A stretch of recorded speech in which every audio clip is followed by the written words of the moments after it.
Hallelujah. දෙවියන් වහන්සේට ප්‍රශංසා වේවා. අපි අද තවත් පද දෙකක් හෝ තුනක් යුදස් පොතෙන් බලන්න දැන් අපි එකතු වෙනවා. ඉතින් වෙනද වගේම දෙවියන් වහන්සේට ප්‍රශංසා වේවා. අපි සියලු දෙනාම ජීවත්ව සිටිනවා. වචනය අසන්න අපි ජීවත්ව සිටිනවා. ඒකම අපිට මිරකල් එකක් නෙමේද? මන් දන්නේ මට නම් දවසක් තව ලැබුණා කියන්නේ උදේට නැගිටලා ඒක ලස්සන දවසක් අලුත් දවසක් කියලා අලුත් උත්සවයක් කියලා අලුත් දෙයක් වෙනකන් උන්නේ තවත් දවසක් උන්වහන්සේ මේ පොළවේ දෙන මිරකල් එකක්. praise the lord hallelujah. නැත්නම් අපි කොහොමද උන්වහන්සේගේ වචනය අහන්නේ? ඉතින් ඇයි උන්වහන්සේ අපිට එහෙම දුන්නේ? අපි උන්වහන්සේගේ දරෝ නිසා. ඉතින් අපි මේ හැම දෙයක් ගැනම බැලුවා. අපි ඉගෙන ගත්තා. දැන් අපි මේ ඉගෙන ගමින් යන ගමනේ දැන් අද අපි ඇවිල්ලා අපි පද 13ක් බැලුවා.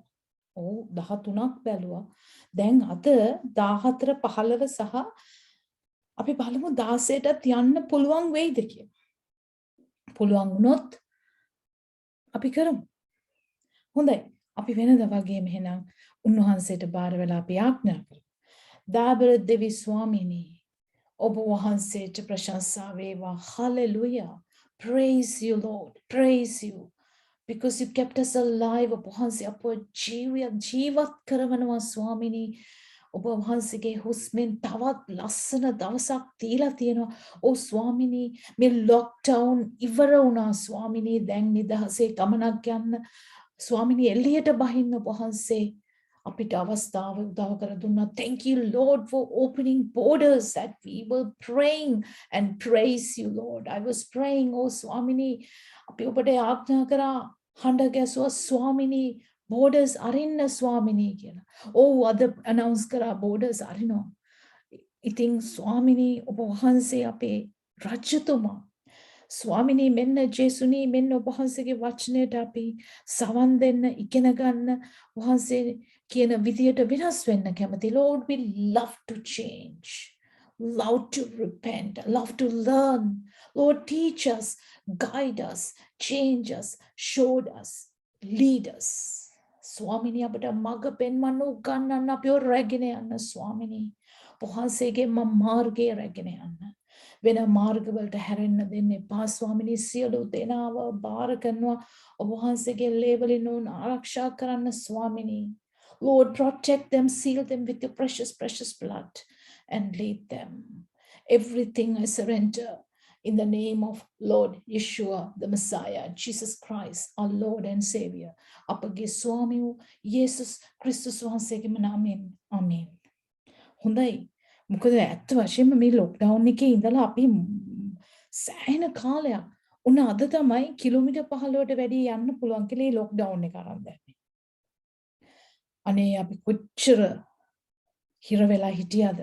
ඒත් ඉතින් අපේම හොඳට තමයි. නමුත් ඒක අමාරු කාලයක්. හැබැයි ඒක ආශිර්වාදවත් කාලයක් වුණා අපිට.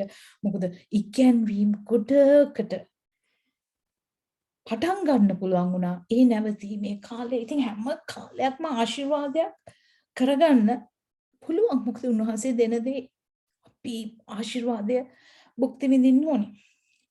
හොඳයි අද අපි බලන්න යනවා යුදස්ගේ පොතේ 14 15 මං කිව්වා 16ත් උන්වහන්සේ වෙලාව දුන්නොත් දීලා අපිට රෙකෝඩින් එකේ වෙලාව තිබුණොත් අපි කරමු. ඔව් දැන් 14 15 කතා කරන්නේ 14 ඉස්සෙල්ලා මම කියන්නම්. 14 කියනවා ආදම් පටන් සත්වෙනියා වූ ආදම්ගෙන් පටන් අරන් දෙයක් දැන් කතා කරනවා තව කෙනෙක් ගැන. ආදම් පටන් සත්වෙනියා වූ ඒනෝක් ආදම්ගෙන් පැමිණෙන හත්වෙනියා වන ඒනෝක් මෝන් ගැනත් අනාගත වාක්‍ය කියමින්. ඒනෝක් අනාගත වාක්‍යයක් කියලා තිනවා මෝන් ගැන. කවුද මෝන්? මේ බොරු ප්‍රොපේතවරු නැත්නම් බොරු ගුරුවරු. මෝන් ගැනත් අනාගත වාක්‍ය කියමින් බලව බලන්න. සියල්ලන් කෙරේ යුක්තිය ඉෂ්ට කරන්නද? සියලු අභක්තීන් විසින් අභක්තිවන්ත ලෙස කළා වූ ඔවුන්ගේ සියලු අභක්තික ක්‍රියා ගැන අභක්තික පෞකාරයන් විසින් වහන්සේට විරුද්ධව කතා කළා වූ සියලු කර්කස දේ ගැනත් ඔවුන් වරදටපත් කරන්නට මොකටද උන්වහන්සේ එන්නේ? යුක්තිය ඉෂ්ට කරන්න, විනිශ්චය දෙන්න, ඔවුන්ව වරදටපත් කරන්නද ස්වාමීන් වහන්සේ ස්වකීය දස දහස් ගණන් ශුද්ධවන්තයන් සමග ආසේකයි කීවේ. දැන් මේ කතා කරන්නේ ජේසුස් වහන්සේගේ දෙවනි පැමිණි. මොකද උන්වහන්සේ විනිශ්චය අවසානයේදී ඉවර කරන්නේ දෙවනි පැමිණීමේ පස්සේ. එතකොට අපි දන්නවා එළිදරව් 19 වෙනකොට විනිශ්චය කොහොමද ලැබිලා තියෙන්නේ මේ පොළොවේ? යක්ෂයාට මොකද වෙන්නේ? ඒ අර පොරු ප්‍රොපේතවරයා ඒ අන්තක්‍රිස්තුස්ට මොකද වෙන්නේ? ඉතින් ඔය දේවල් අපි වෙළඳරා පොතේ ඉගෙන ගත්තා. නමුත් ඒ ගැන කවුද ලියන්නේ? ඒනොක් ලියනවා. ඒනොක් කොහෙන්ද ආවේ? අපි බලමු. මැසි මෝහු කියලා කියන්නේ මේ බොරු ගුරුවරු නැත්තම් ප්‍රොපේතවරු. බොරු ප්‍රොපේතවරු. මෝහු මැසිවිලි කියන්නේ ඔය, කොඳුරන්න ඔය, තමුන්ගේම තෘෂ්ණාවල් අනුව හැසිරෙන්න ඔය. ඔවුන්ගේ කටින් මහත් උඩඟු වචන කියමින් ප්‍රයෝජනය පිණිස මනුෂ්‍යයන්ගේ තරාතිරම් සලකන්න ඔය.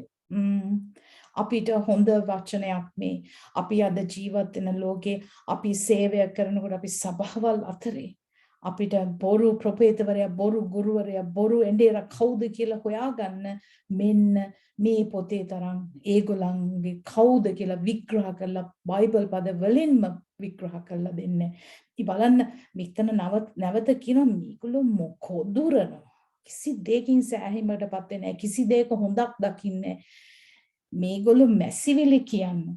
ඒ වගේම තමුන්ට දෙයක් ලබා ගන්නම වැඩ කරන අය. මේගොල්ලන්ගේ කටින් පිටවෙන්නේ මොන වචනද? වචනය තමයි උඩඟු වචනය. උඩඟු වචනේ සාමාන්‍යයෙන් පාවිච්චි කරන්නේ කවුද? අපි දන්නවා. ඒ යක්ෂයාගේ මිනිස්සු. උඩඟු වචන පාවිච්චි කරන්නේ දෙවියන් වහන්සේගේ සේවකයන්. මේගොල්ලන්ගේ කටින් පිටවෙන්නේ ඒගොල්ලන් තමයි උසස්.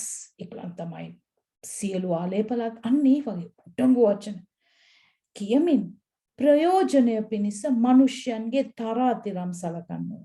අපිට ඕක වෙලා තියෙනවා නම් අපේ මේ ක්‍රිස්තියානි ජීවිතේ අපිට වෙලා තියෙනවා, මට වෙලා තියෙනවා. ඉතින් මම දන්නවා මිනිස්සෙක් දිහා බලලා දේව සේවකයෝ කොයි කෙනාවද සලකන්නේ? තරාතිරමින් උසස් මිනිස්සයව, පොහොසත් මිනිස්සයව සලකනවා. නමුත් බැරි මිනිස්සයව එච්චර සලකන්නේ නැහැ. ඔන්න මේගොල්ලන්ගේ ලක්ෂණ. ඉතින් අපි බලමු මේ පදය හරියටම අපි අනිත් Hebrew Bible එකේ ලියවිලා තියෙනවද කියලා. Moreover, verse 14, moreover, Hanok, Enoch ඒ කතා කරන්නේ නම Hanok. In the 7th generation starting with Adam, ආදම්ගේ ඉඳන් 7 වෙනියා. ආදම්ගේ පරම්පරාවේ 7 වෙනියා. Also prophesied about these men saying, එතකොට ඒනොක් අනාගත වාක්‍යයක් කියනවා මේ මිනිස්සු ගැන. Saying, look, Adonai came with his myriads of holy ones. ස්වාමීන් වහන්සේ ආවා දහස් ගණන් උන්වහන්සේගේ සේනාවන් එක්ක. ශුද්ධ වූ සේනාවත් එක්ක මොකටද? To execute judgment, විනිශ්චය දෙන්න. Against everyone that is convict all godless and for their godless deeds, අභක්තික ක්‍රියා නිසා, which they have done in such a godless දෙවන් වහන්සේගේ අයින් කරලා අභක්තික විදියට කරපු ක්‍රියා නිසා, කතා කරපු වචන නිසා, and for all the harsh words. උන්වහන්සේ කිව්වේ අපිට යටහත් වෙන්න. අද කවුද උඩඟුවෙන් කතා කරන්නේ? ඒවට උත්තර දෙන්න වෙනවා. For all the harsh words, these godless sinners, මේ අභක්තික පෞකාරයෝ විසින් කිව්වෝ සියලු අභක්තික කර්කශ වචනවලට විනිශ්චය දෙන්න උන්වහන්සේ ආවා.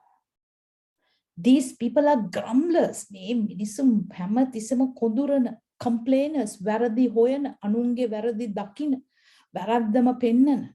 They follow their evil passion. ඒගොල්ලොන්ගේම තෘෂ්ණාව අනුව ඒගොල්ලොන්ගේ දේ ලබා ගන්න. ඒගොල්ලන්ට පොහොසත් වෙන්න. Their mouth speak grandiosities. ඒගොල්ලොන්ගේ කතා කරන්නේ වචන කතා කරන්නේ ඒගොල්ලන්ගේ උසස් බව. And they flatter others to gain advantage. අනිත් මිනිස්සුන්ව නිකන් මේ ලොකු තැනකට ගේනවා. අනිත් මිනිස්සු ගැන වර්ණනා කරනවා ඒගොල්ලන්ට ප්‍රයෝජනය ගන්න. මිනිස්සුන්ගේ තරාතිරම් සලකන. හරි කනගාටුයි. හොඳයි අපි බලමු දැන්. ඔන්න දැන් ඔය පද තුන තමයි 14 15 16. දැන් අපිට බලා ගන්න ඕනේ 14 කතා කරන්නේ ඊනොක් prophecy එකක් දුන්නා. අනාගත වාක්‍යයක් දුන්නා. Behold, the Lord cometh. ස්වාමින් වහන්සේ ආසේක බලව සියල්ලන් කෙරේ යුක්තිය ඉෂ්ට කරන්නද සියලු අභක්තිකයන් විසින් අභක්තික වන්ත ලෙස කළා වූ ඔවුන්ගේ සියලු අභක්තික ක්‍රියා ගැනත් අභක්තික පෞකාරයන් විසින් වහන්සේට විරුද්ධව කතා කළා වූ සියලු කර්කස දේ ගැනත් ඔවුන් වරදට පත් කරන්නටද ස්වාමින් වහන්සේ ස්වකීය දහස් ගණන් ශුද්ධවන්තයන් සමග ආසේකයි. උන්වහන්සේ ඉන්නේ සියලු ශුද්ධවන්තයන් සමග මේ පොළවට එන්නේ දහසක් අවුරුදු පාලනයට එළිදරව් 20. ඔන්න දැන් කවුද මේ අනාගත වාක්‍ය කියන්නේ? ඒනොක්. ආදම්ගෙන් පටන් අරගෙන ආව ඒනොක්. එතකොට දැන් යුදස් තමයි මේ ඒනොක් මේ ප්‍රොෆෙසි එක දුන්නා කියලා කියන්නේ. නැත්තම් අපි දන්නේ නැහැ. ඒ කියන්නේ ජලගැල්මටත් කලින් නෝවාගේ ජලගැල්මටත් කලින් මේ මිනිස්සයා හිටියේ. එතකොට අපි යමු උප්පත්ති 4 17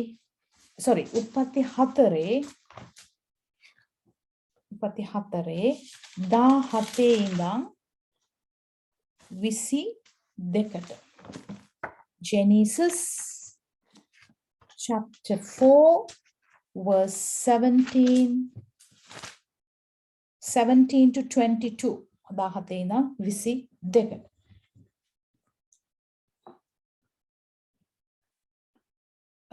දාහතේ ඉඳන් 22ට. මම ඉස්සෙල්ලා ඉංග්‍රීසි බයිබලේ කියන්නම්. මම මේකට කැමතියි.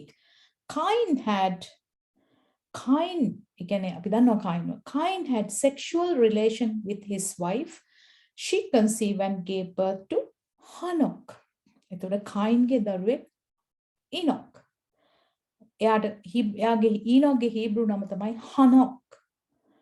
Cain built a city and named the city after his son Hanok. To Hanok was born Irad.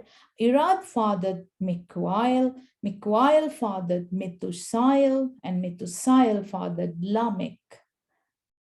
17 18. ඒතර අපිට යන්න වෙනවා 22 දක්වා.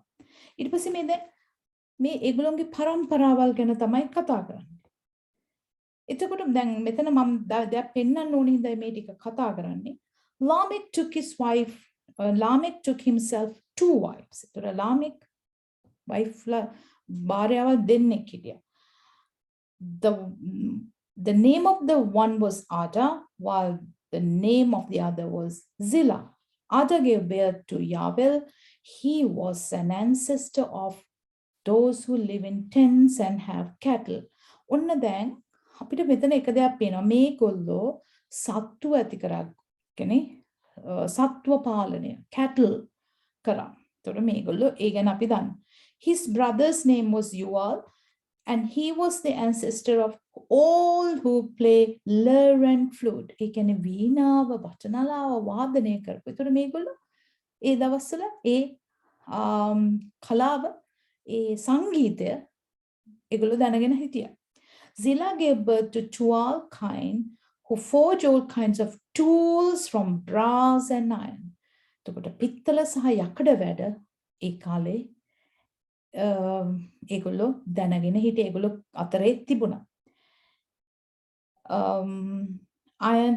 The sister of Tual Cain was Nama.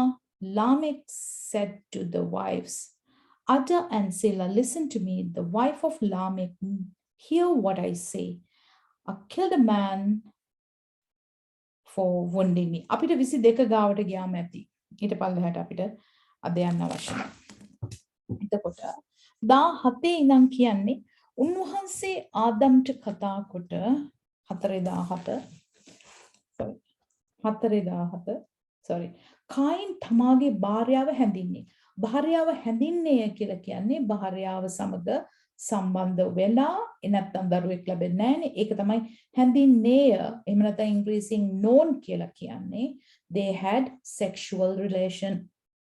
ඒ කියන්නේ ඒගොල්ලන් එකට එකතු වුණා. ඒ නිසා දරුවා ලැබුණා. ඒකයි හැඳින්නේය. ඒක තමයි Adam knows Eve. ආදම් ඒව හැඳින්නේය කියලා කියන්නේ. ගර්භණීව ඒනොක් වැදුවාය. ඔහු නුවර ගොඩනගා තමාගේ පුත්‍රයාගේ නම ලෙස ඊට ඒනොක් යන නම තැබී. ඊට පස්සේ ඒනොක්ට දාව ඊදාද් උපන්න ඊදාද්ට දාව මෙහුආයල් උපන්නේය. මෙහුආයල්ට දාව මෙතූෂායල් උපන්නේය. මෙතූෂායල්ට දාව ලාමෙක් භාර්යාවන් දෙදෙනෙක් පාවාගත්තේ. එක් තැනැත්තියකගේ නම ආදාය, අනෙක් තැනැත්තියගේ නම ශිල්ලාය. ආදා යාබෙල් වැදුවා. ඉතින් අපි දන්න මේ පරම්පරාවල නම්.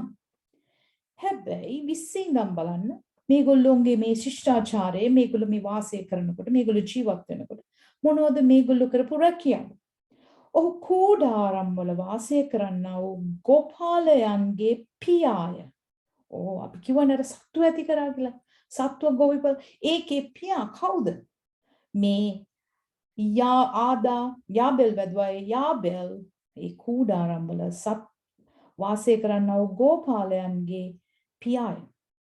ඔහුගේ සහෝදරයාගේ නම යුබාල්. ඔහු වීණාවත් නලාවත් පාවිච්චි කරන සියල්ලන්ගේ පියාය. එතකොට සංගීතය ඒ ෆයින් සංගීතය ගැන. එතකොට එයා ඒවා පටන් ගත්තා. ශිල්ලාද තුබල්කායින් වැදුවාය. ඔහු සියලු ආකාර පිත්තල සහ යකඩ ආයුධ තනන ලෝකුරුවා වූයේ. ඔන්න දැන් අපි දන්නවා යකඩ වැඩ. එහෙම නැත්නම් පිත්තල වලින් කරන ඒ ටෙක්නිකල් එහෙම නැත්නම් හිතන්න කර්මාන්ත ඒ වගේ පටන් ගන්න මෙන්න දැන් මේ ජෙනරේෂන් මේ පරම්පරාවල් වලින් පැමිණෙනවා. එතකොට දැන් අපි ඒ ගැන බලමු. දැන් අපි දන්නවා ඒනොක් කොතනින්ද ආවේ කියලා. එතකොට මේගොල්ලෝ මොනවද කරේ? මේගොල්ලන්ට නගර තිබුණා. සත්තු ඇති කරා. මේගොල්ලෝ යම්කිසි කලා ශිල්පයක් දැනගෙන හිටියා. ඒ අධ්‍යාපනයක් තිබුණා. ඒ වගේ මේගොල්ලෝ මැනුෆැක්චරින් දේවල් නිෂ්පාදනය කරන්න මේගොල්ලෝ පුළුවන්කම තිබුණා. දැන් අපි ඒනොක් කොහින්ද ආවේ කියලා අපි බැලුවා. එතකොට ඒනොක් 7 වෙනියා කියන්නේ ආදම්ගෙන් සෙත්, සෙත් පස්සේ ඊනෝස්, කේනන්, මහලෙල්, ඊට පස්සේ ජාරෙත්, ඊට පස්සේ ඊනොක් 7 වෙනියා. එතකොට අපි බලමු හෙබ්‍රෙව් 11:5. දැන් හෙබ්‍රෙව් 11:5ට යන්න. අපිට අද ටිකක් නැවතත් ඉතින් ඔයගොල්ලෝ දන්නවා මේ වචන ඉගෙන ගන්නකොට බයිබලයේ එක තැන් වලට අපිට ගිහිල්ලා ඒ වචනය හරියටම කන්ෆර්ම් කරගන්න ඕනේ. 11:5. ඇදහිල්ලෙන් ඒනොක් මරණය නොදකින ලෙස ගෙන යනු ලැබුවේ. දෙවන් වහන්සේ ඔහු ගෙන ගිය හේයින් ඔහු සම්බ නොවිය. ඔහුගේ ගෙන යාමට ප්‍රථම ඔහු දෙවියන් වහන්සේ ප්‍රසන්න කළ බවට සාක්ෂි ලැබුවේ. කොහොමද බලන්න ඒනොක් Hebrew 11:5 මේක අපි දන්නවා හෙබ්‍රේව 11 කියන්නේ ඇදහිල්ලේ මනුෂ්‍යයන්ගේ ඉතිහාසය ගැන කතා වෙන chapter එක. පහේ කියනවා by trusting Hanok was taken away from his life without seeing the මරණය නොදක. ඒනොක් මැරුණේ නැහැ. ඊනොක් ඔසවා ගනු ලැබ. ඒක තමයි ඊනොක් රැප්චර් වුණා. ඊනොක් තමයි පළවෙනි කෙනා ඔසවා ගනු ලැබුණු. By trusting, Hanok was taken away from his life without seeing the ශාරීරික මරණයක් ඊනොක්ට තිබුණේ නැහැ. He was not to be found. හොයාගන්න බැරි වුණා because God took him away. For he has been attested as having been prior to being taken away, well pleasing to God. දෙවියන් වහන්සේ ප්‍රසන්න කරපු කෙනෙක්. දැන් අපි දන්නවා ඊනොක්ගෙන් පස්සේ මොකද වුනේ? ඊට පස්සේ ජල ගැල්මාව නොවගේ ජල ගැල්. දැන් බලන්න මොඩල් එකක් තියෙනවා. ඒනොක් උසවා ගනු ලැබුවා. කී දෙනාද? එක්කෙනයි. ඊට පස්සේ නොවා සහ 8 දෙනා. නොවාගේ පවුලේ 8 දෙනා සහ සත්ව ගොඩාක් කියන්නේ මුළු විවිධත්වයම උන්වහන්සේ ජල ගැල්ම තුලින් ගියා. නමුත් ඒගොල්ලෝ විනාශ වුණේ. ඒගොල්ලෝ ආරක්ෂාවෙන් ගෙන ගියා. අනිත් හැම කෙනාම විනාශ වුණා. දැන් අවසානයේට එන්න තියෙන ඒ එලිදරා පොතේ කතා කරන ඒ ට්‍රිබියුලේෂන් එකේ පීඩා කාලයට පෙර ඔසවා ගැනීම සිදු වෙනවා.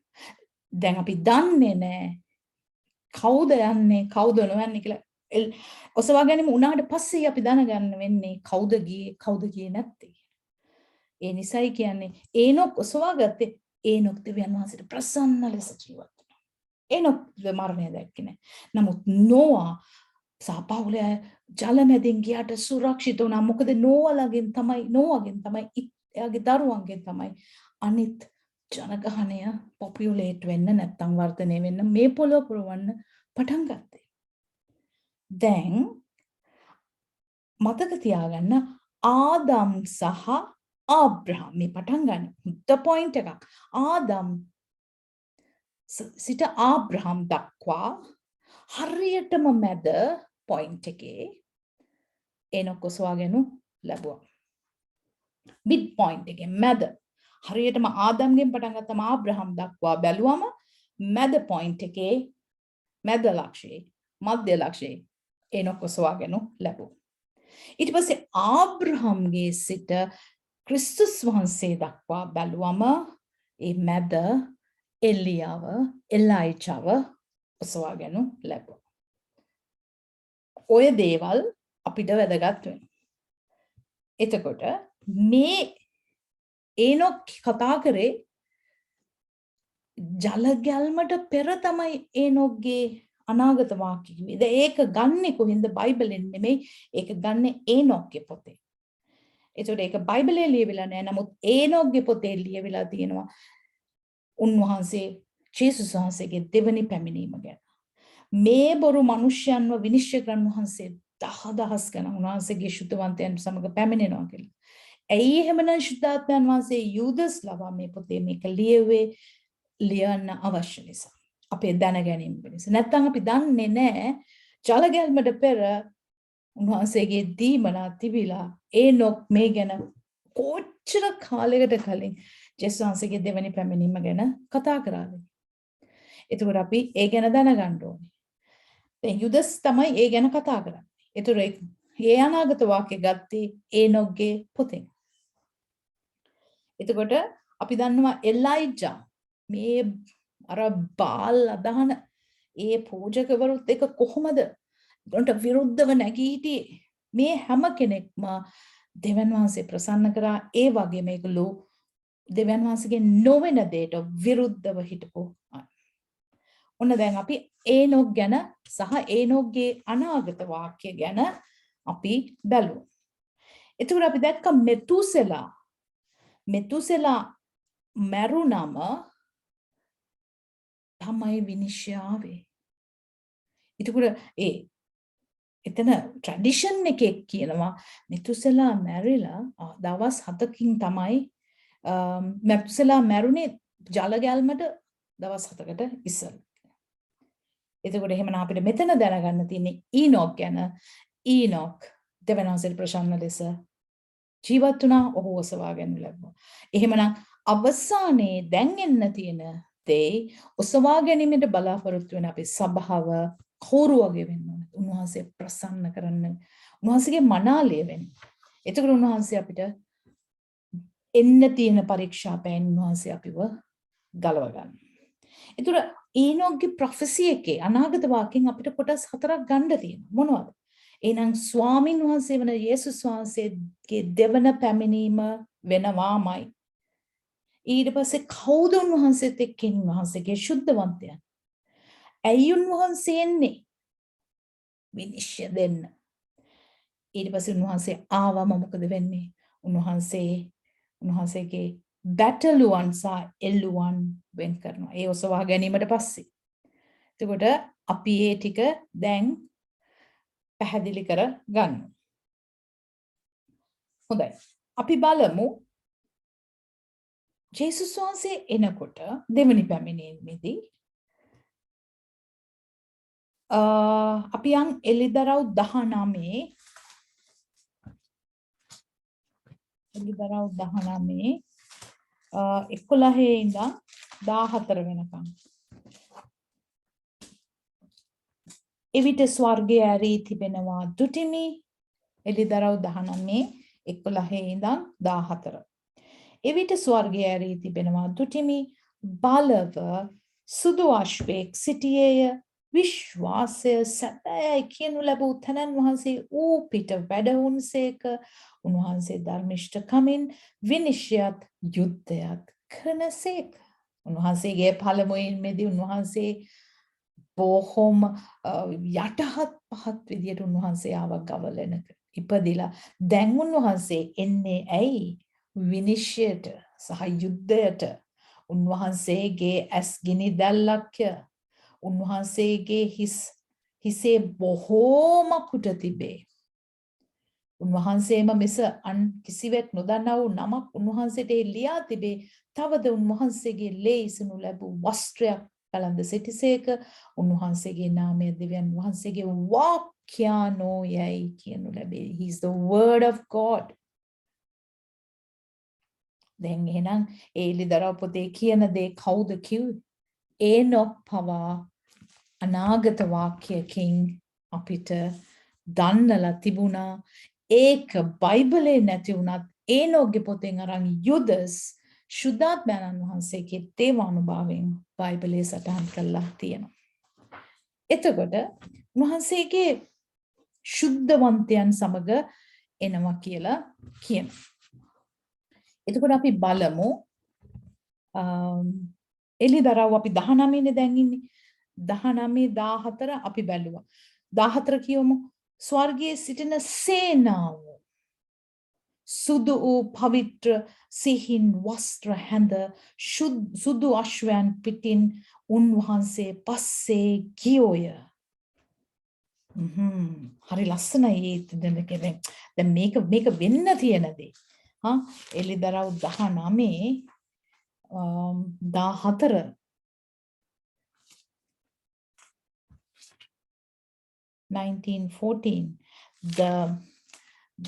the armies of heaven clothed in fine linen, armies of heaven ස්වර්ගයේ සේනාව සුදු වස්ත්‍ර හැඳගෙන white and pure were following him on the white horses. අපිට දැන් confirm ඊනොක් කිව්ව දේ හරියටම අපි confirm කරගන්න ඕනේ බයිබලයෙන්. එතකොට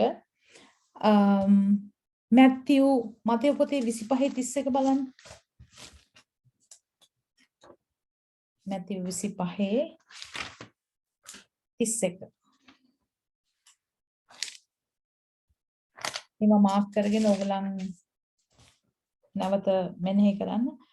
මනුෂ්‍ය පුත්‍රයා සියලු දේවදූතයන් සමග තමන්ගේ තේජසින් එන කල ස්වකීය තේජසේ සිංහාසනේ වැඩ ඉඳිනසේක. උන්වහන්සේ තනියම එන්නේ නැහැ. සේනාවත් එක්ක එන්නේ. ඒතකොට ඇයි උන්වහන්සේ එන්නේ? විනිශ්චය දෙන්න. විනිශ්චය දෙන්න. එතකොට අපි බලමු ඇයි උන්වහන්සේ අපි ඒක බයිබලෙන්ම හොයලා බලමු. එළිදරව් 22:20 22:20 මේ කාරණා ගැන සාක්ෂි දෙන තැනන් වහන්සේ කතා කොට එසේ මම ඉක්මනින් එමි කියනසේක. ආමේන්. ස්වාමී වූ යේසුස් වහන්සේ වැඩිය මැනව. වහන්සේ නැවත එනවා. ඒක ෂුවර්. අය හිතන්න දෙයක් නැහැ. එයිද නැද්ද නැහැ. ලියලා තිනවා. උන්වහන්සේම කියනවා මම ඉක්මනින් එමි. එතකොට අපි බලමු හෙබ්‍රෙව් පොතේ 10:27. හෙබ්‍රෙව් 10:27. මක්නිසාද සැබෑව දැනගැනීම ලැබුවායින් පසු අපි කැමැත්තෙන්ම පව් කරමු නම් විනිශ්චය ගැනත් විරුද්ධකාරයන් දමන්ට යන උදහසේ ගින්න ගැනත් භයානක බලා සිටීමක් මිස පව් ගැන තවත් පූජාවක් ඉතිරිව නැත. උන්වහන්සේ පූජා කරලා ඉවරයි. උන්වහන්සේ එක පූජාවකින් සියල්ල ඉවර කරා. ඒක තමයි ග්‍රීක් වලින් කියන්නේ ටෙටෙලෙස්ටායි. ඉංග්‍රීසියෙන් කියනවා it is finished. උන්වහන්සේ කුරුසෙදි කිව්වා. ඒ කියන්නේ ටෙටෙලෙස්ටායි කියන්නේ නිමාවිය, the end, අවසානයි. මීටත් වැඩිය කරන්න තව දෙයක් නැහැ. අවසානයි. the end. එතකොට උන්වහන්සේ පූජා වෙලා ඉවරයි. උන්වහන්සේ දැන් එන්නේ විනිශ්චය දෙන්න. විරුද්ධකාරයන් දමන්ට යන උදහසේ ගින්න ගැන භයානක බලා සිටීමක් මිස පව් ගැන තවත් පූජාවක් නැහැ. දැන් තමයි කාලය හැරීමට. ඊට පස්සේ අපි බලමු 2 පේතෘස් 3:7. 2 පේතෘස් 3:7 කියනවා නමුත් දැන් පවතින අහසද පොළවද එම වචනයෙන් විනිශ්චිත අභක්තිකයන්ගේ විනාශයේ දවස දක්වා ඉතුරු කරනු ලැබ ගින්නෙන් දැවීමට තබා තිබේ. උන්වහන්සේ ආවම උන්වහන්සේගේ විනිශ්චයෙන් පස්සේ අපි දන්නවා මේ අහස පොළොව පහ වෙනවා කියලා. එතකොට 2 Peter 3:7 2 පේතෘස් 3:7 කියනවා it is by that same word that the present heavens and earth having been preserved are being kept for the fire until the day of judgment. මේ අහස පොළව උන්වහන්සේගේ විනිශ්චය ඉවර වෙනකන් තියෙනවා. When the ungodly people will be destroyed.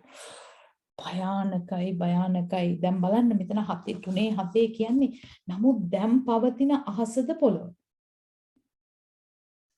එම වචනයෙන් විනිශ්චිත උන්වහන්සේගේ වචනයෙන් විනිශ්චිත අභක්තිකයන්ගේ විනාශයේ දවස දක්වා එම වචනේ දැන් ආයි කියමු 7 නමුත් දැන් පවතින අහසද පොළවද එම වචනෙන් විනිශ්චිත අභක්තිකයන්ගේ විනාශයේ දවස දක්වා ඉතුරු කරනු ලැබ ගින්නෙන්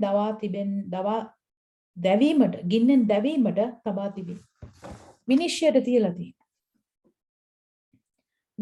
තියලා තියෙනවා. එතකොට අපි දන්නවා අපි බලමු කාවද විනිශ්චය කරන්න යන්නේ. මේ කොහොමද මේක වෙන්නේ? Who will be judged? කාවද විනිශ්චය කරන්නේ? අපි යමු ගීතාවලිය 96:13. 96 ගීතාවලිය 96:13. මක්නිසාද උන්වහන්සේ එනසේක පොළොව විනිශ්චය කරන පිණිස එනසේක. උන්වහන්සේ ධර්මිෂ්ඨකමින් පොළවද සැබෑකමින් මනුෂ්‍ය වර්ගයන්ද විනිශ්චය කරන. උන්වහන්සේ ඉන්නේ විනිශ්චයට. අපි බලමු ජෝයල් පොතේ 3:12. අපිට ඕවා මතක් කරගන්න වෙනවා නැවත. ඕවා ගැන හොයන්න වෙනවා.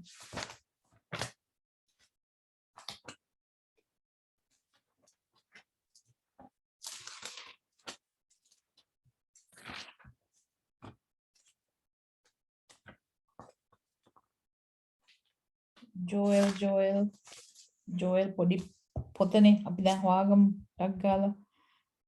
මගේ ගා බයිබල් දැන් ගොඩාක් ළඟ තියෙනවා වටේම තියෙනවා. එතකොට දැන් පෙරලා ගන්න ගියාම මෙතන අමාරුයි සමහර වෙලාවට. ජෝවල් 3:12 ජාතීන් නැගිට යෙහෝෂපාත් මිත්‍යාවතට නැගියත්වා මක් නිසාද වට කර සිටින සියලු ජාතීන් විනිශ්චය කරන්නට එහි හිත ගන්නෙමි. ගොයම් පැසුන නිසා දෑක ඇත්ත පවා පල්ලා මුද්‍රික යන්ත්‍රය පිරී තිබෙන බැවින් ඇවිත් බැහැපල්ලා මිදි යන්ත්‍රය පිරී තිබේ පැස් ඉතිරි යන්නේ මක් නිසාද ඔවුන්ගේ දුෂ්ටකම මහත්ය. ජෝයල් 3:12. අපි බලමු මැතිව් පොතේ 25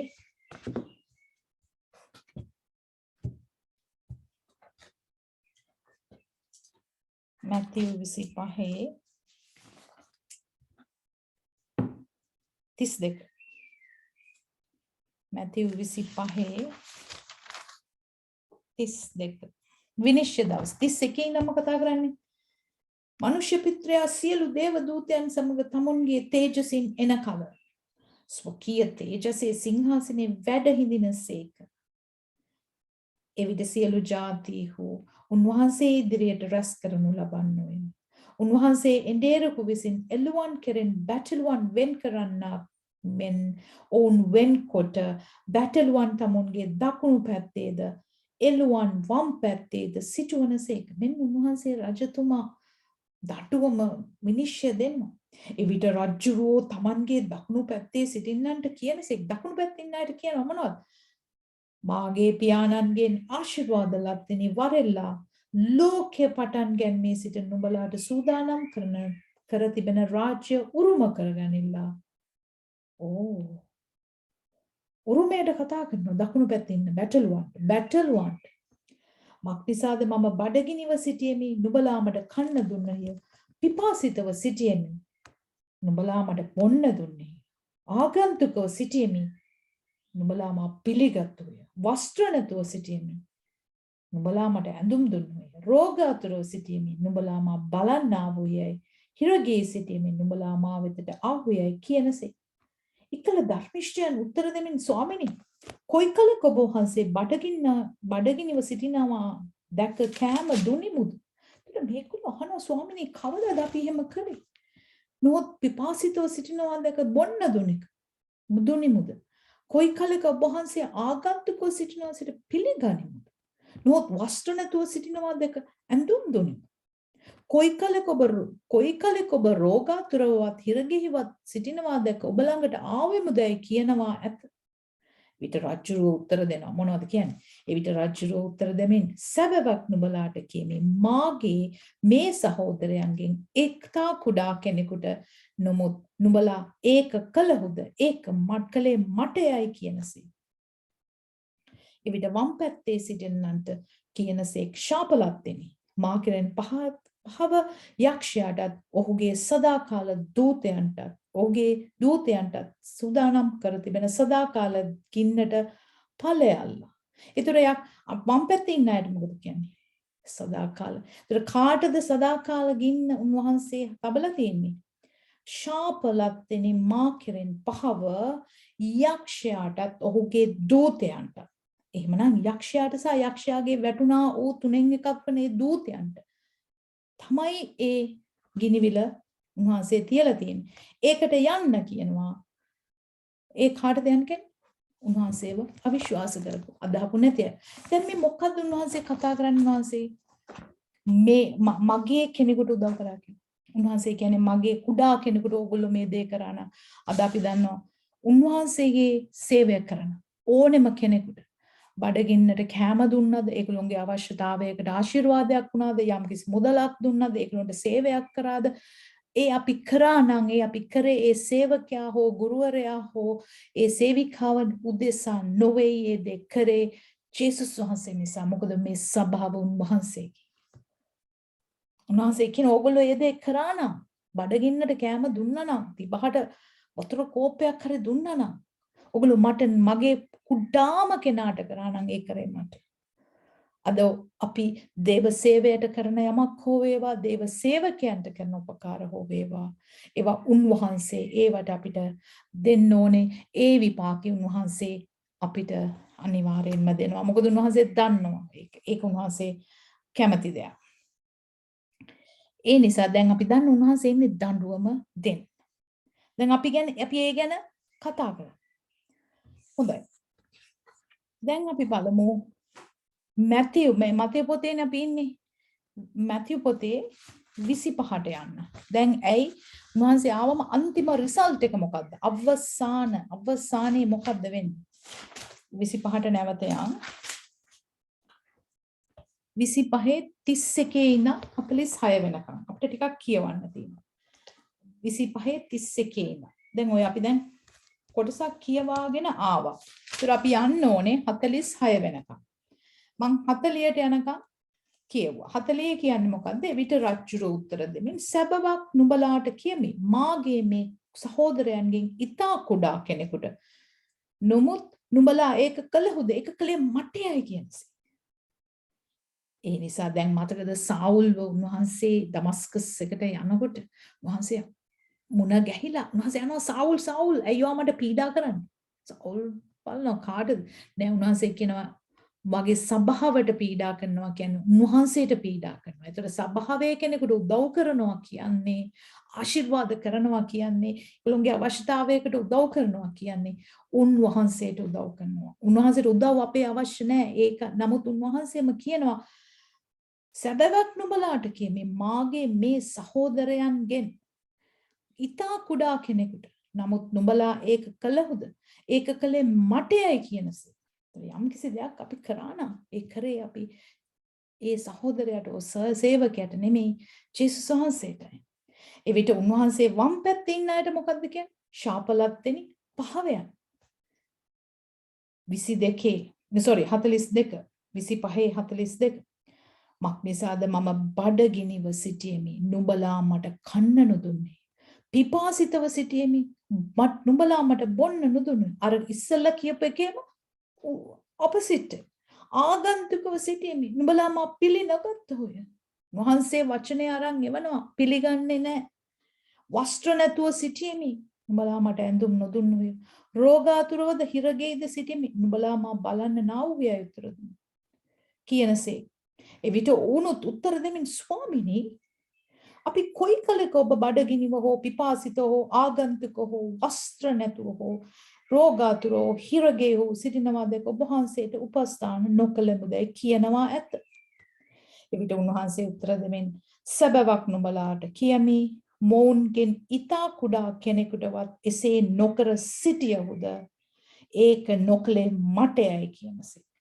මොහු සදාකාල දඬුවමටත් ධර්මිෂ්ඨයෝ සදාකාල ජීවනයටත් යන්නෝයයි කියනසේ. අන්න උන්වහන්සේගේ අවසාන විනිශ්චය ඕක තමයි.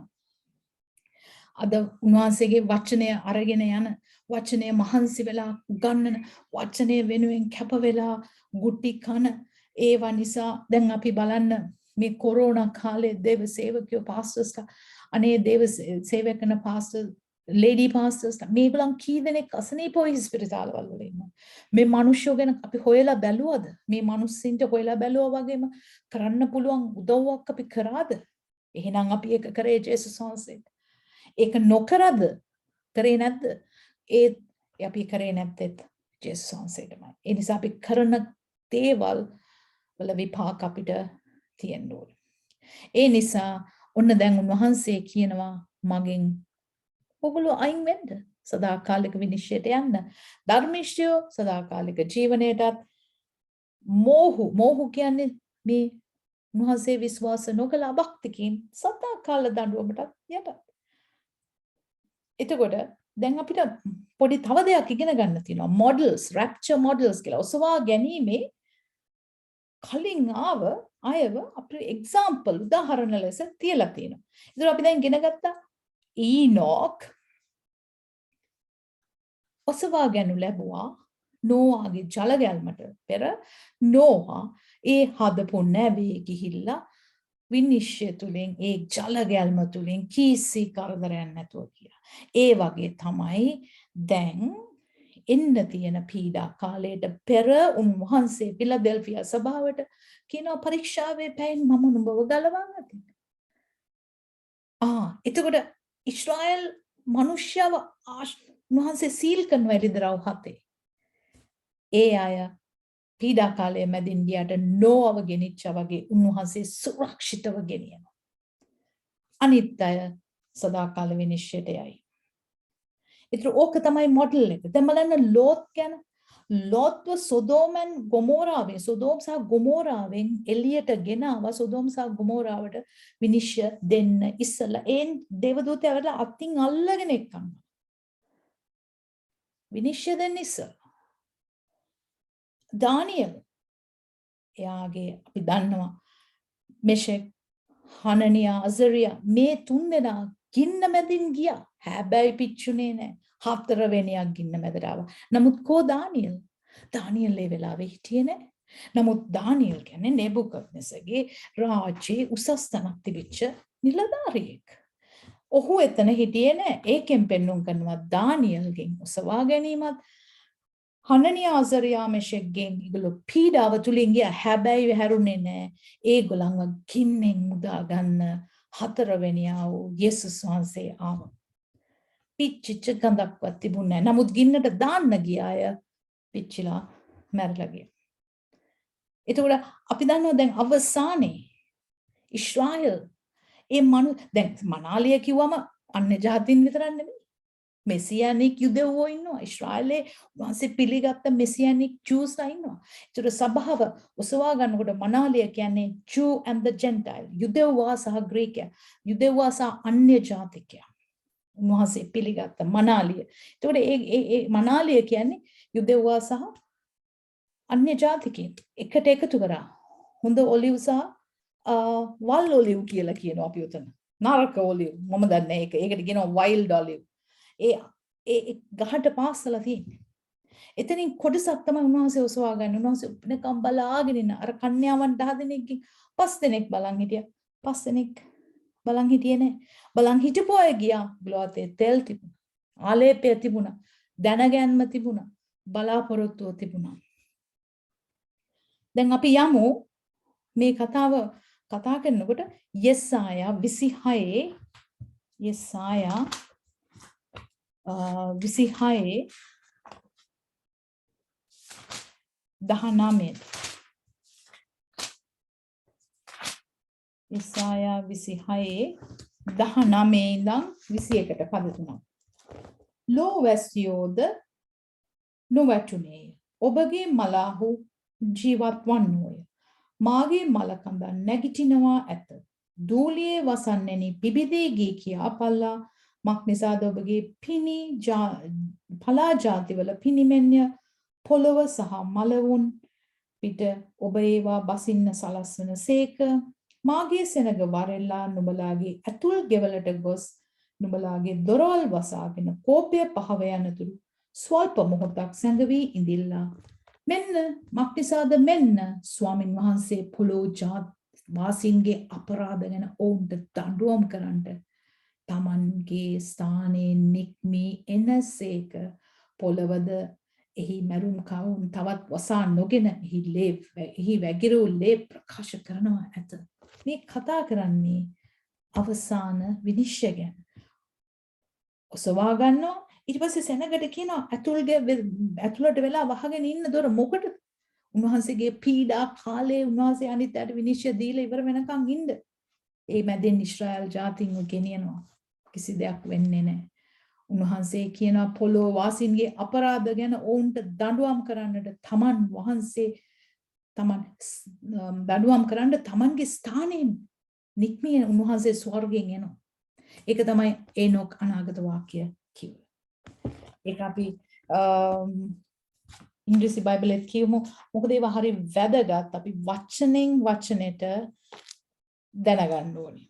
හරියටම හැම වචනයක්ම හරියටම අපි කියවලා තේරුම් ගත්තද කියලා. මොකද ඔය කතාව අපි මේ පහුගිය දවස්වලත් අපි දැක්ක හැමතිස්සෙම Facebook එකේ වගේ තියෙනවා. නමුත් හරියටම දැනගන්න ඕනේ මොකක් නිසා උන්වහන්සේ මේ 26 යෙසායා 26 මොකක් නිසාද උන්වහන්සේ එහෙම කතා කරේ කියලා. 26 19 ඉඳන් 21 දක්වා. 19 Your dead will live. Dead will මරිච්චය නැගිටිනවා. My corpses will rise awake and sing. You who dwell in the dust, for your dew is like morning dew, and your earth will bring coals to life. Dead will live, my corpse will live. ඒ කියන්නේ මලවුන්ගෙන් නැගිටීම. ඊට පස්සේ කියනවා උන්වහන්සේ, come my people, enter your rooms and shut the doors. මේ පොළවේ පීඩා කාලේ ඇතුළට වෙලා ඉන්න. Hide yourself for a little while until the wrath is past.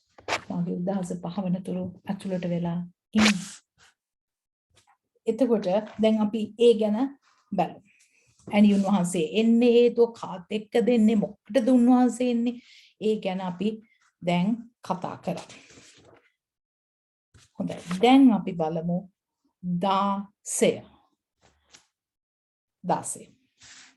දැන් අපි පටන් අරගෙන මම හිතනවා අපිට 16 වෙනි පදෙත් කරන්න පුළුවන් වෙයි කියලා. උන්වහන්සේට ප්‍රශංසා වේවා.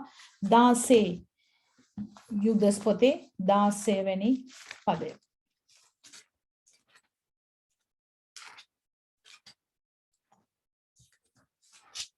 මොකද්ද 16 කියන්නේ?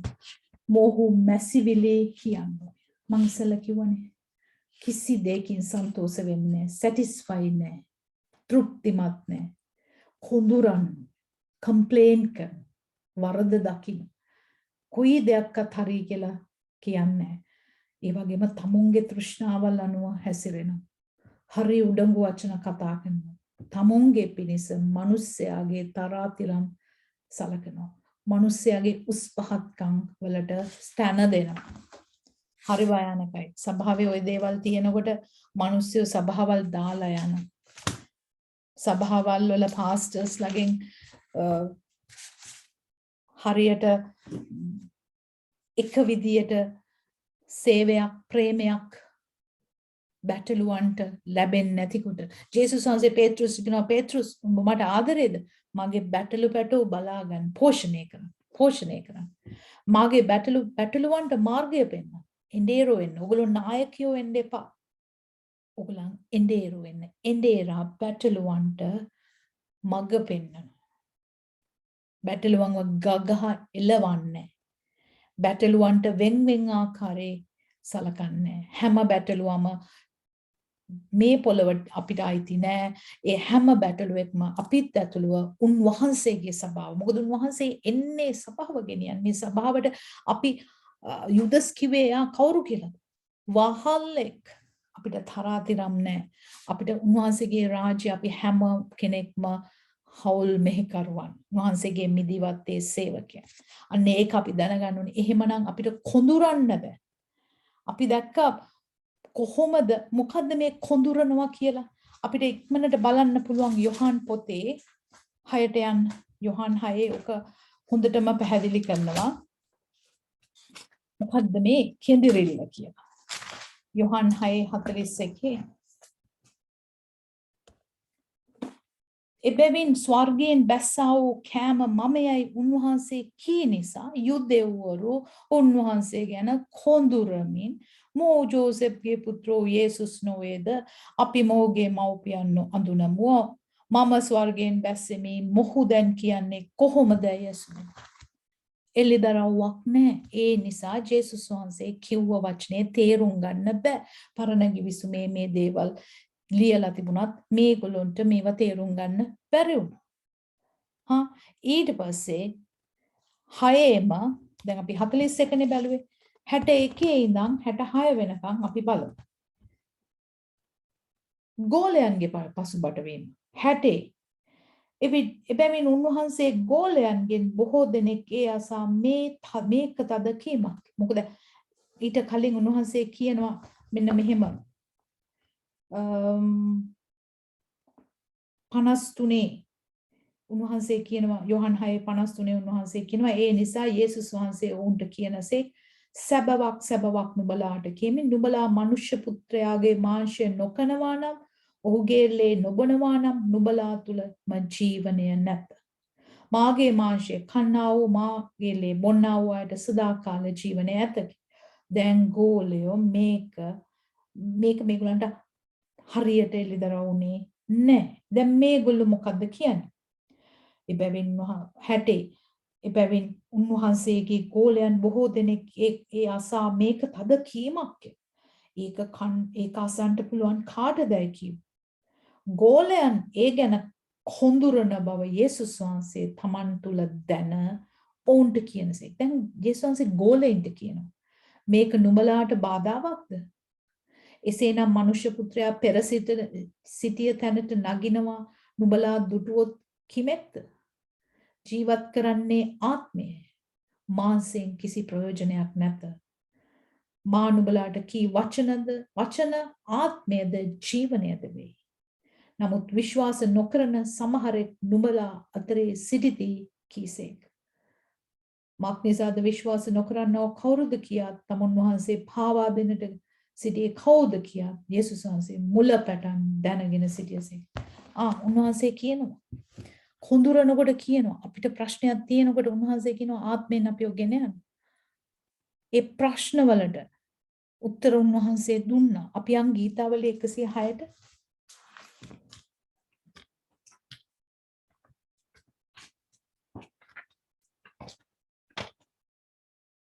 ගීතාවලිය 106 24 ඉඳන් 106 24 ඉඳන් 26 වෙනකම් 106 24 ඉඳන් 26 ඔහු ප්‍රිය උපදවන දේශය හෙලා දැක්කෝය.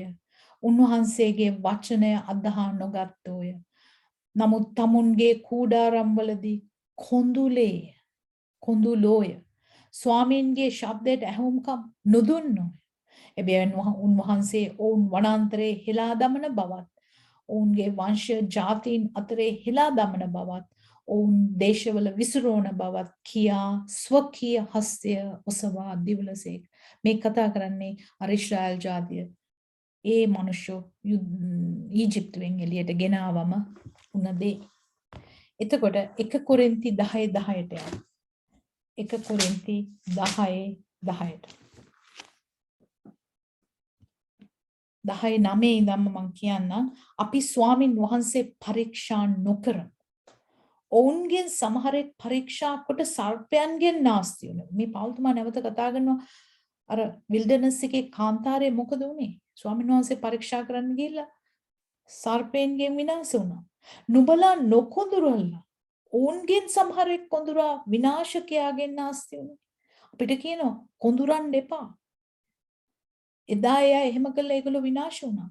ඒ සියල්ල ආදර්ශයක් වශයෙන් ඔවුන්ට සිද්ධ වුණේ. ඒවා ලියා තිබෙන්නේ කාලවල කෙලවරට පැමිණ සිටින්නා වූ අපට අවවාද පිණිසය. එහෙයින් තමා කෙලින් සිටින්නේ යයි සිටින තැනත් එහෙයින් තමා කෙලින් සිටින්නේ යයි සිතන තැනැත්තේ නොවැටෙන්න බලාගනිමු. පෞල්තුමා ලස්සනට කියනවා. අපි හිතනවා අපි ස්වාමින් වහන්සේ තුල හරි ෂෝක්. අපි හොඳට ඉන්නවා. අපි ශක්තිමත්. අපි හැමදේම දන්නවා. හරි ආත්මිකයි. පෞල්තුමා කියනවා ඕගොල්ලෝ කෙලින් ඉන්නවා කියලා හිතාගෙන ඉන්නවා නම් වැටෙයි. ඒ නිසා නොවැටෙන්න බලාගන්න. ඒ නිසා අපි කොඳුරන්න හොඳ නැහැ. දැන් මාක් 7ට ගියොත් මාක් 7 මුළු පරිච්ඡේදයම කියවලා බලන්න අපිට තේරෙයි කොහොමද මාක් 7 අයියෝ මොනවද උනේ. දැන් මාක් 7:2 මම කියන්නම් මාක් 7 දෙවනි වචනයේම කියනවා යෙරුසලමෙන් ආවා වූ පරිසිවරුද ලියන්නන්ගෙන් සමහරෙක්ද උන්වහන්සේ වෙතට රැස්ව උන්වහන්සේගේ ගෝලයන්ගෙන් සමහරුන් අපවිත්‍ර වූ එනම් නොසේදූ අත්වලින් කෑම කනවා දුටු. ඔන්න දෙයක් අල්ලගත්තා. පොඩි දෙයක් අල්ලගත්තා. verse 6 එකේ කියනවා උන්වහන්සේ ඔවුන්ට කියනසේක් මේ සෙනක ඔවුන්ගේ තොල් වලින් මට ගෞරව කරති. එහෙත් ඔවුන්ගේ සිත මාගෙන් දුරය. කටින් කතා කරනවා හිතින් දුරයි. මනුෂ්‍යයන්ගේ ශික්ෂාවන් ගුරුකම් කොට උගන්වමින් නිරර්ථයෙන් මට නමස්කාර කරති ලියා තිබෙන ලෙස වංචාකාරෝ නුඹලා ගැන යෙසායා මනා ලෙස අනාගත වාක්‍යයෙන් කීවේ. 7 කියවලා බලන්න බාහිර චාරිත්‍ර වලට මුල් තැන දෙයිලා මිනිස්සු කොහොමද උන්වහන්සේව අතහැරියේ. උන්වහන්සේව ප්‍රසන්න කරේ නැහැ. අපි ඊනොක් ගැන කතා කරා. ඊනොක් උන්වහන්සේ ප්‍රසන්න කරන නිසා ඔසවා ගන්නු ලැබුවා. මරණය දැක්කේ නැහැ. මා කතම කතා කරන්නේ උන්වහන්සේව ප්‍රසන්න කරපු නැතිදී. මෙතන උන්වහන්සේ 7:8 කියනවා නුඹලා දෙවියන් වහන්සේගේ ආඥාව හැරදමා මිනිස්යන්ගේ නියෝග රක්ෂා කරන්න වේ කීසේක. මුළු පරිච්ඡේදෙම ඔයගොල්ලෝ කියවලා බලන්න. ඒ නිසා අපි දැන් අපිට අවසාන වශයෙන් අපි යමු ගණන් කතාව 14ට. sorry එහෙට මෙහෙට මට ඔයගලන්ව ගෙනියන්න උනා. නමුත් ඒ හැම තැන්වලටම ගිහින් තමයි ඒවා හොයාගෙන අපි වචනය ඉගෙන ගන්න ඕනේ. මොකද බයිබල් ස්ටඩි කරනකොට හැම තැනම පොත්පත් හැමදේම තියාගෙන හැමදේම සසඳලා බලලා මේවා ඇත්තද වහන්සේගේ වචනද මිනිස්යාගේ බොරු ඉගැන්වීම්ද කියලා හොයලා බලන්න අපි ටිකක් හැමදේම පරීක්ෂා කරලා බලන්න ඕනේ. ගණන් කතාවේ 14:1 ඉඳන් සෙනග මැසිවිලි කීම හා 40 අවුරුද්දක් මාර්ගයේ මම්මුලා. එවිට මුළු සභාව ශබ්ද නගා හැඬුවා. සෙනග ඒ රාත්‍රියේ වැළපුණු. සියලු ඊශ්‍රායල් පුත්‍රයෝ මෝසෙස්ට ආරොන්ටත් විරුද්ධව කොඳුලේ. ඔන්න 14:1-2. මොකද කොඳුරුවේ මුළු සභාව ඔවුන්ට කතා කොට අහෝ අපි මිසර දේශයේ මෙලෙමු නම් යහපත නොහොත් මේ කාන්තරයේ මෙලෙමු නම් කියන්නේ මරුණා නම් යහපත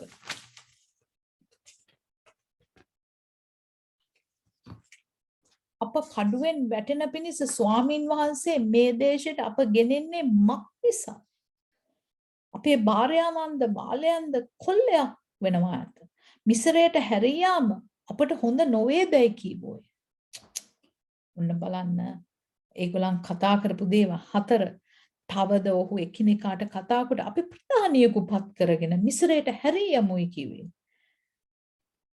ඒ විට මෝසෙස් ආරෝන් ඊශ්‍රායල් පුත්‍රයන්ගේ සභාවේ මුළු සමූහයා ඉදිරියේ මුහුණෙන් වැටුනේ.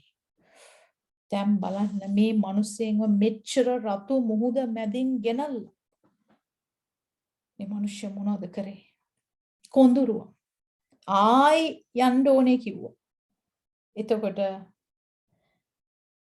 දැන් මේ මිනිස්සු අපි දන්න මේ බොරු මිනිස්සු මේගොල්ලෝ උඩඟුකමින් කතා කරනවා කියලා යුදස් පොතේ කිව්වනේ. තව එක වචනයක් අපි බලමු. 2 පේත්‍රුස් පොතට යන්න. 2 පේත්‍රුස් 2. මම ගණන් කතාවකින් තව එක පදයක් තව එක වචනයක් ඔයගලන්ට ගන්න කියලා දෙන්න ඕනේ. 2 පේත්‍රුස් 2 15 ඉඳන් 21 වෙනකම්. මොකද මේ බොරු මිනිස්සු මේ බොරු ගුරුවරු සහ ප්‍රොෆෙසර්ෝ ඒගොල්ලෝගේ උඩඟුකමේ වචන වලින් මිනිස්සුන්ගේ තරාතිරම් සලකනවා කියලා. 2 පේත්‍රුස් 2 15 ඉඳන් 21. 2 Peter 2:15-21. ඔහු හරි මාර්ගයේ අත්හැර අයිතුකමේ කුලියට කැමති වූ බයාගේ පුත්‍රෝ බාලම්ගේ මාර්ගය අනුව මුලාව ගියෝ. අපි ඒ ගැන කතා කරා බාලම්ගේ මාර්ගය අනුව කොහොමද රිවෝඩ් එකට සල්ලි වලට මිනිස්සයා අද හැරියන්නේ කියලා. නමුත් ඔහු තමාගේම අපරාධය ගැන තරවටු කරනු ලැබුවේ ගොළු කොටලුවෙක් මිනිස්සු හඬින් කතා කොට අනාගත වක්තෘගේ උමතුව වැළක්ුවේ. අනාගත වක්තෘගේ උමතුව බාලම්ට කතා කරේ බාලම්ගේ බෝරුවලව.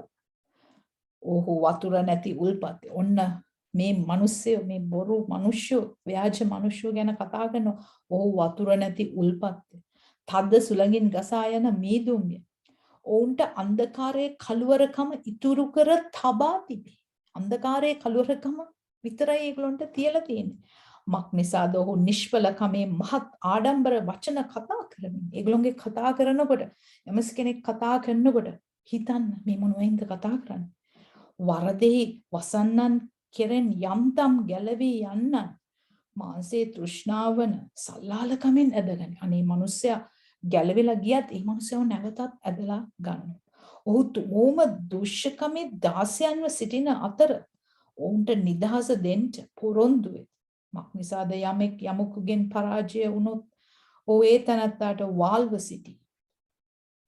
මක්නිසාද ස්වාමී වූ ගැලුම්කාර වූ යේසුස් ක්‍රිස්තුස් වහන්සේව දැන ගැනීමෙන් ලෝකයේ කිලුටුකම් වලින් මිදුණායින් පසු ඔවුන් නැවත ඒවාට පටලවී වහල් වුණොත්, ඒ කියන්නේ ජේසුස් වහන්සේ අපිට ගැලවීම දීලා අපේ ලෝකෙන් අපිව පාප ලෝකෙන් ගැලවලා ගෙනල්ලත් අපි නැවත ඒ පාපයට පැටළුනොත් ඔවුන්ගේ පළමු ස්වභාවයට වඩා අන්තිම ස්වභාවය නපුරවන්නේ.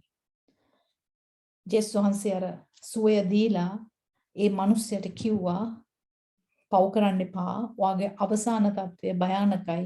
නැවත පාපයට වැටුනොත් කියලා. ඒකයි මේ කියන්නේ 21 මක්නිසාද ඔවුන් ධර්මිෂ්ඨකමේ මාර්ගය දැනගත්තයින් පසු. දැන් මේ සේවය කරන ධර්මිෂ්ඨකමේ මාර්ගය දන්නවා.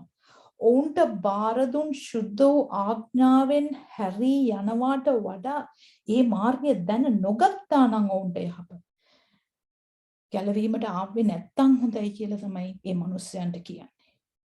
බල්ලා නැවත උගේ වමනේට නෑවා වූ ඊරේ මඩේ පෙරලීමටත් හැරී ගියෝය යන සැබෑ වූ උපමාවේ ප්‍රකාරයට උන්ට සිදු වී තිබේ. යම් කිසි කෙනෙක්ව කලබල ගෙනල්ලා තියනවා නම් උන්වහන්සේ අපි ඒ ශුද්ධ වදහිල් ආරක්ෂා කරගෙන මේ ජීවිතය පවිත්‍ර කරගනිමින් උන්වහන්සේ දකින්නතුරු යනවා මිසක් අපි වෙන දෙයකට හැරෙන්න ඕනේ නැහැ. හැරෙන්න ඕනෙම නැහැ. මොන අමාරුකම් ආවත් උන්වහන්සේ අපිට ජයග්‍රහණය දීලා ඉවරයි. ඒ නිසා දැන් හරි සන්තෝෂයි අපි පද 3ක් ඉවර කරා. ඒ නිසා ඊළඟ සෙෂන් එක අපි පටන් ගමු 17 ඉඳන්. එහෙනම් අපි අදට ආඥා කරමු ස්වාමිනිය වහන්සේට මහිම වේවා. ස්වාමිනී පද 3ක් පැහැදිලි කර දුන්න ශුද්ධාත්මනිය වහන්සේ ඉගෙනුවා. මේ අසන සෑම දෙනාම ආරක්ෂා කළා. උගන්වලා ඔවුන්ගේ හරි මාර්ගයට ගේන්න ස්වාමිනී. හරි මාර්ගයට, හරි ගුරුවරු, හරි සේවකයන්, හරි ඉන්දේරුන් ඔවුන් වෙතට යවන්න ස්වාමිනී. මේ බැටළුව පෝෂණය කරන්න, බැටළුවන්ට මඟ පෙන්වන්න ඔබ වහන්සේගේම ඉන්දේරු පත් කරන්න ස්වාමිනී. සියලු එඬේරුන්ව ආරක්ෂා කරන්න ස්වාමී. ඔවුන්ගේ සිත් ආරක්ෂා කරන්න. අප සියලු දෙනා සේවය කරන වහන්සේ අපිට අනේක වාරයක් වහන්සේගේ ආරක්ෂාව දෙන්න. කිලුටුකමට නොයා ශුද්ධ ජීවිතයකින් ඔබ වහන්සේ දකින්නතුරු මේ ගමන යන්න.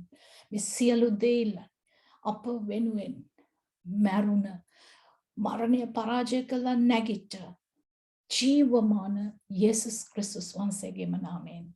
ආමෙන්. God bless you all. හැම දිනකටම ජේසු පිහිටයි. අපි next session එකේදී හමු වෙමු.